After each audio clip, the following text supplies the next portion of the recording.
I'm Dr. Deb Butler, and you are listening to Thinner Peace in Menopause and Beyond. This is episode number 367.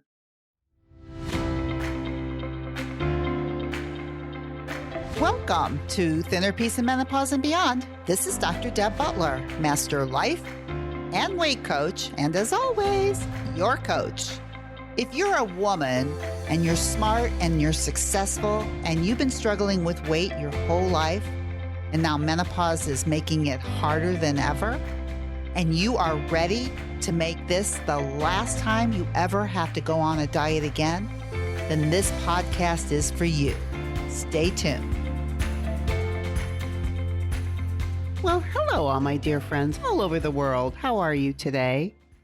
I'll tell you what, I got a lot going on, and I'm very, very excited to tell you about the things that are coming up that may help you a lot that I've been working on behind the scenes with my son, BJ. So I got a lot to talk about today. And I also want to talk a little bit about menopause. Now, I love the word menopause, especially when you sound it out with 3 syllables. Men-o-pause. My favorite word in that word is pause. And when I think of that transition of menopause, I think of how important it is at this time in our lives to pause and reflect and take a moment, regardless if you're having an urge to eat something or do something that will not benefit you. It's good to take a pause. One of my favorite Buddhist teachers, Pema Chodron, whom you hear me talk about a lot, and she's got a new book out, and I'm going to be reflecting on that in the podcast to come, because she has such a way of teaching the philosophy of Buddhism, and it's so easy to apply to ourselves as human beings with the way that she teaches it, because some of the readings and the teachings that she's talking about, if you ever went and looked at them yourself, you wouldn't know what to do. I don't know what to do. It's hard for me to understand. But the way that she breaks it up, out of all of the teachers that I've listened to, she seems to do the best job of making it something that my brain can understand. And I think if my brain can understand it, then I can teach it to your brain. And our brains are very, very important if you haven't noticed. So when we talk about menopause and we talk about all the symptoms that go along with it, perimenopause, menopause, especially perimenopause, there are a lot of symptoms that you need to navigate. I needed to navigate. But it's not all gloom and doom, because I was reading an article in the Sunday paper that Maria Shriver puts out, and I really like a lot of her teachings and the different authors that she has that she reflects on. And she had an article in there. They've been talking about menopause, and that gets my attention. And one of the experts that she had on, her name was Heather Bartos, medical doctor. She's an OBGYN and a menopause specialist in Frisco, Texas. And one of the things that she said, and this really got my attention because this is the way I think about it and this is the way I talk about it, is that menopause can be a freeing, beautiful time, especially if you go into thinking that it can be. So she's my person because she gets it, that what you think about it has a lot to do with what kind of time it ends up to be. So this is one of the things that she said. She said that she's the first to admit that the symptoms that strike most women going through perimenopause, hot flashes, heart palpitations, anxiety, extreme mood swings, the list goes on. I know you all know that. It's no picnic. The hormonal hell so many women go through during perimenopause is like being in a raft riding down whitewater rapids, she says. But once you hit menopause, you've made your way down the canyon and you get to the lake where it's placid and beautiful. And this makes it a great time to reassess and recalibrate. And I think that's very, very important about menopause, about the time to pause, especially it's in the middle of your life. I find it fascinating how we're made, how we're wired. And I wonder why being made like this, and very much in the middle part of our lives, we're asked to pause, menopause.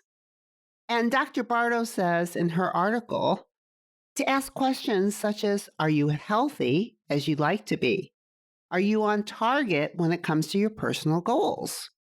And then she says, she's repeating what I just said to you, that menopause is a time to actually pause, to take stock and make sure that you're where you want to be. And then she goes on to say, and this is my favorite part, that the Chinese term for menopause, and it's in Chinese letters, so I can't explain it to you, but in English words, it's spelled Erchun. Maybe that's how you say it.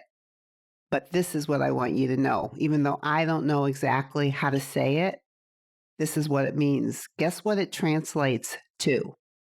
Second spring or second youth. Do you love that? So we need to start thinking of menopause like the Chinese do.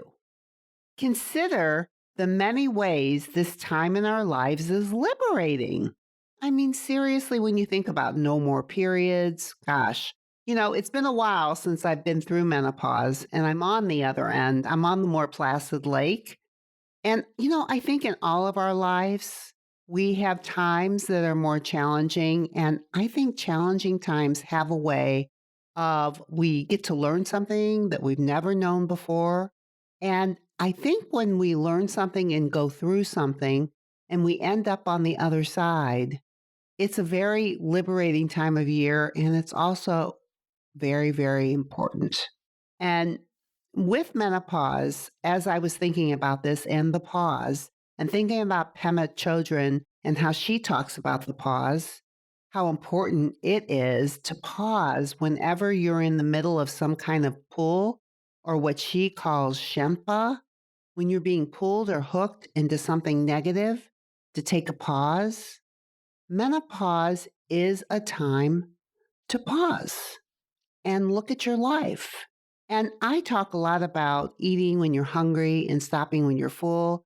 And I'm talking a lot about weight loss. Most of you who listen to me because you want to lose weight, and menopause is making it harder than ever.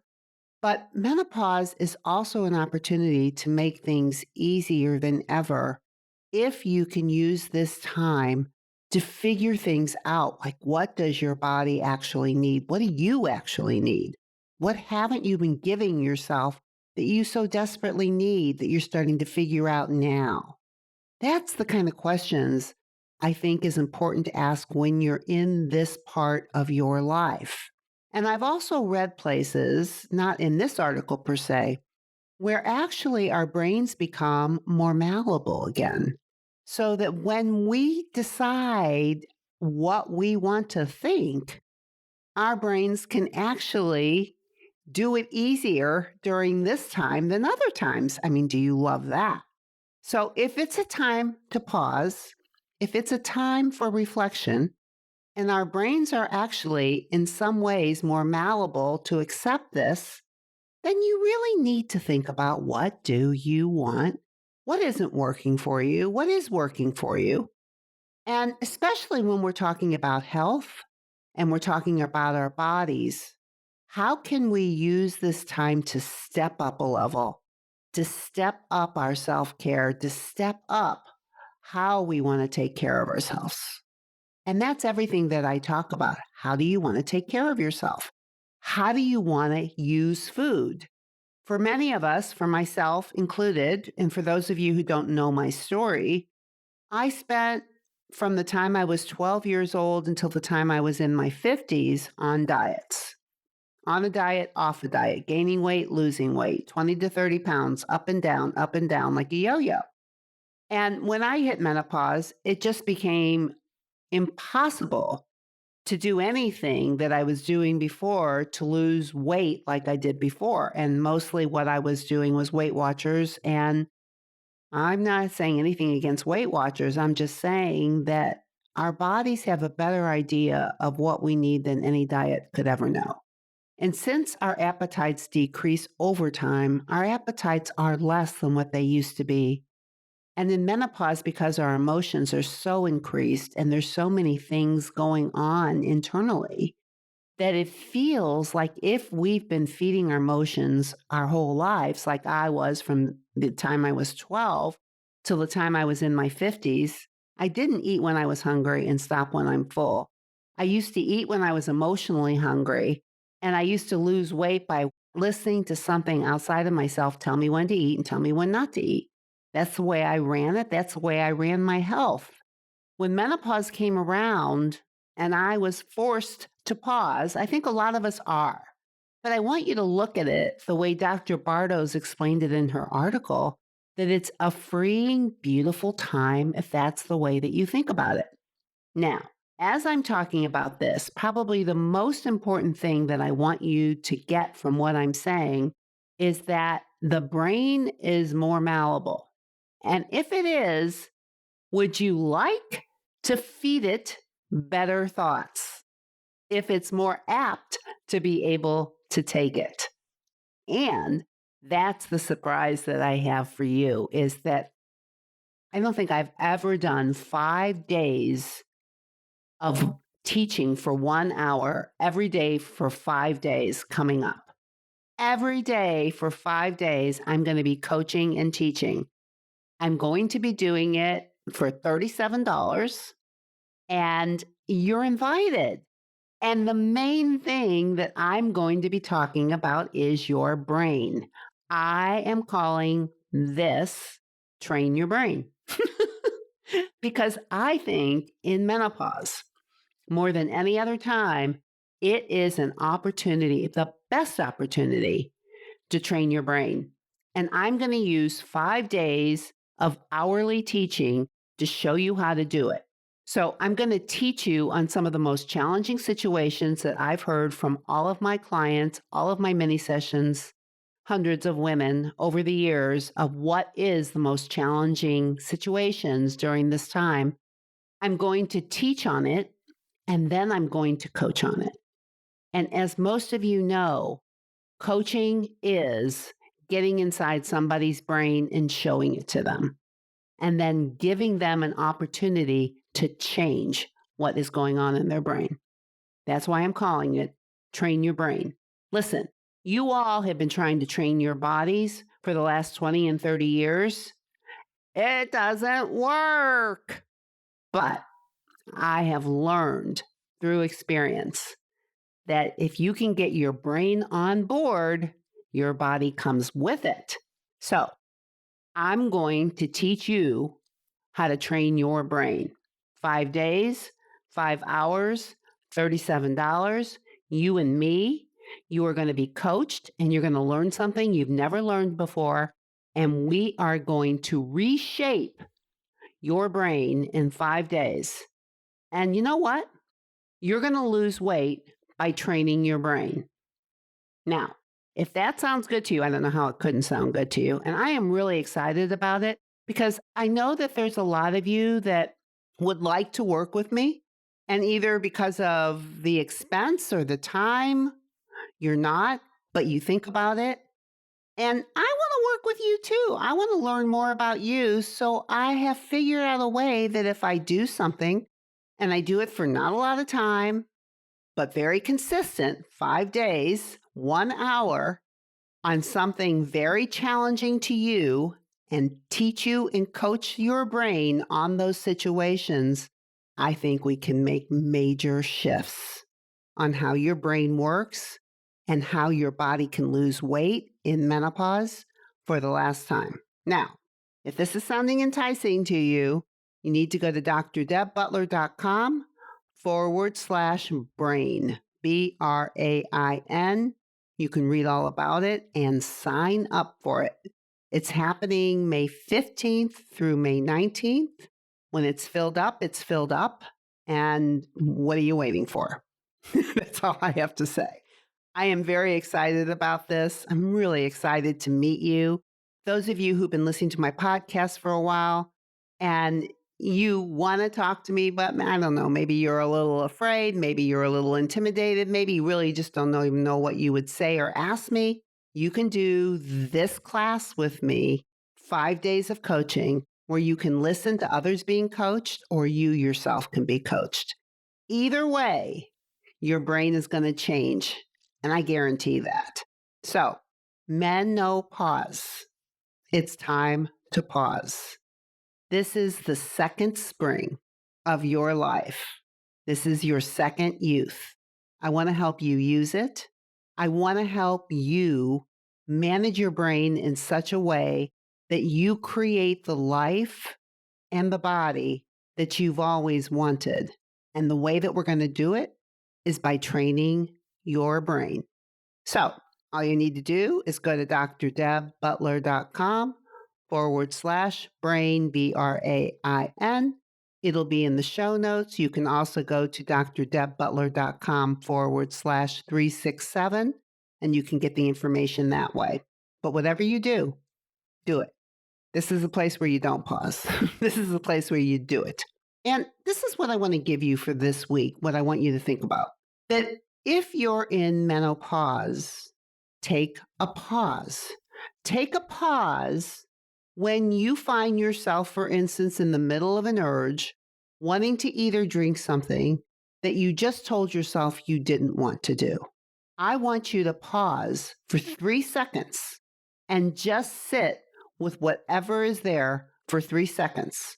I don't want you to go for a walk. I don't want you to do anything else.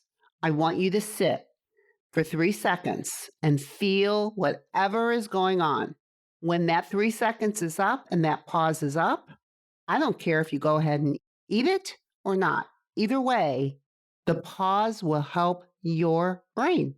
And that's just a little piece of information as I talk to you more and more about the Buddhist philosophy of pausing. So, before I end, you know what I'm going to say. And you know, this is also very, very much a Buddhist tradition too. And when I talk to you about Buddhist philosophy, know that I'm not saying that I am a Buddhist. Just know that I love to get information from all areas of life, from all traditions, from all spirituality practices, from all religions. I think there's so much that we can get if we're open to all of it. So, of course, what I'm going to say to you is that no matter where you go or what you do, please, please, please be very, very kind to yourself. And I will see you next week. Bye-bye. If you're loving my podcast and you would like some more information to be able to follow along with, then please go to drdebbutler.com/change, and you can get a free copy of my companion book that goes with this podcast that I refer to in many different episodes. That is drdebbutler.com/change, CHANGE.